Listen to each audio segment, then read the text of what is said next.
Индиции за купување на гласови и семејно гласање на одредени избирачки места, констатирале наблюдувачите на ОПСЕ ОДИХР. Иако вчерашниот ден го оценија како мирен и спокоен, сепак го повикаа министерот Спасовски да постапи по наведените неправилности во текот на гласањето. Меѓутоа исто така знаеме и дека министерот за внатрешни работи ќе постапува по нив, тоа веќе го споменаа тие.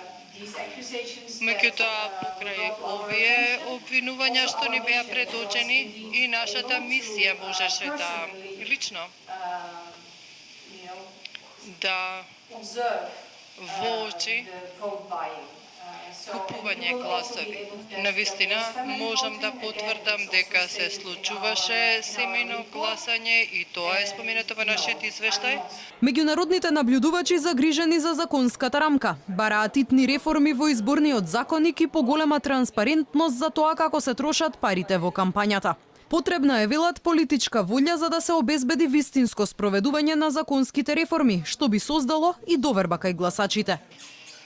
Особено потребата да се спроведе целосна реформа на изборниот законник и генерално и на политичкиот систем, за да се гарантира вклученост на граѓаните и нивно активно учество во изборите.